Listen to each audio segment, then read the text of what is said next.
Hello, I'm Daphne Goode, and welcome to Go Island, Cowichan Valley. On today's show, combined retail living accommodation in downtown Duncan, a road trip idea for you, and the Duncan Women's Choir are singing their hearts out to get to New York City. All that and more on Go Island, Cowichan Valley.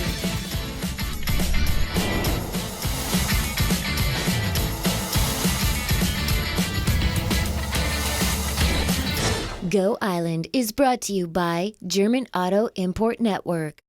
It's a great day to be talking about books with Gary McGregor. We're in Volume 1 Bookstore, probably one of the best-known shops in downtown Duncan. And Gary, you've been here 15 years. What's your background with books before that time? Well, I've been selling books most of my adult life, but I had a bookstore in Courtenay for 15 years before buying into this one. This store's been here for 40 years. We had our birthday just a year ago. Wow. And so it's, yeah, books are my business. So. And books are big, it appears, because there are lots of people still buying books. But the business has gone through some challenges for sure, hasn't it? Not this one, but generally the book industry. Well, there's been a number of things over the last 20 or 30 years, you know, Chapters and Amazon and electronic books. But the people that actually read, the people that are our customers and keep us afloat and keep us challenged and happy and busy, haven't changed all that much. Books are still really important to them, and it's gratifying that what happens in the business isn't quite the same as you hear in the popular press. Now, what's the difference between shopping in a bookstore in a larger city and shopping here in downtown Duncan, coming into Volume 1 or any of the other great stores in the downtown area, do you think? Well, the main thing is the difference between big and small. In a big store, you might get much more selection, but you're talking to people who are just paid to do a specific thing, to direct you around, to take your money. When you come into something small, the books have all been chosen to fit a particular vision, a particular selection and so it's been pre-selected for you. But you're actually talking to people that have done that, the people that do everything. You're much closer to the whole of the transaction, the whole of the business. So very personalized service. And that's the same thing with most of the stores here. Yeah, That I'm here because I love books, and you know, Cardino's Jean's there because she loves making sure that people have the right shoes. It's and when you go in, you're actually dealing with the people that have taken a lot of time making sure that that particular product that you're looking at is the best that they can provide for you. So it's yeah, small is good in my opinion. So it's Well, the Downtown Business Improvement Association's done some great work over the years. You could perhaps tell us about one of the highlights, which is your outdoor exhibits. What are they? Oh, well, a number of years ago, we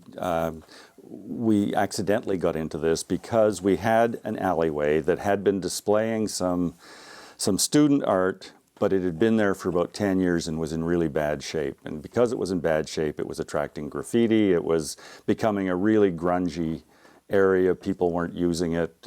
We figured we had to do something.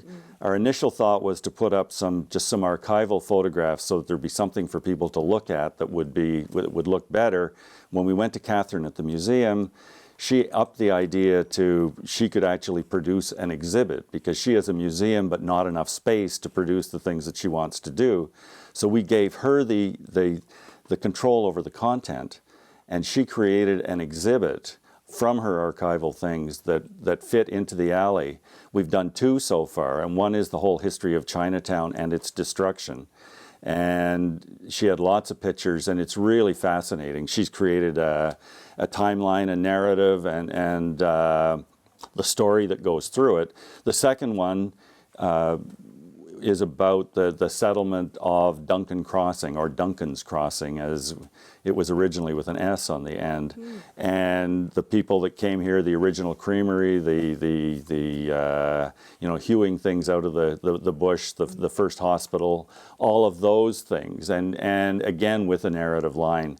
One of the advantages of both was that after we put them up, we put in good lighting, and those alleyways have become much more used and much more, it's sort of like reclaiming them from just dark passages between buildings to something interesting and well lit and a part of the downtown. So. Much more vibrant and was something everybody can enjoy because Duncan is such a walkable space. But if you were bringing your car, the other great advantage, I think, is the parking. There's great places to park. There's lots of long-term parking here and free parking.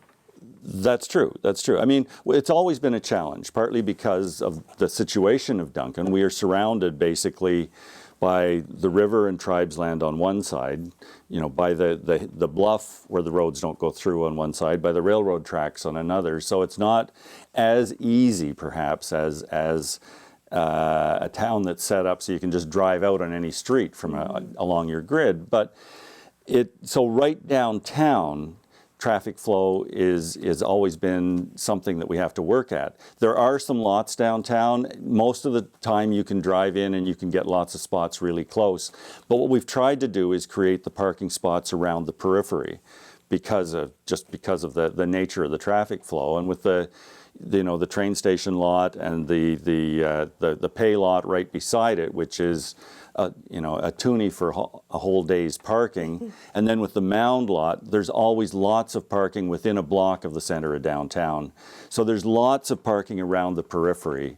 We're going to take a quick break right now, but when we come back, the Duncan Women's Choir has been invited to perform in Lincoln Square for International Women's Day. Now, all they have to do is raise the fund. Longing to stray.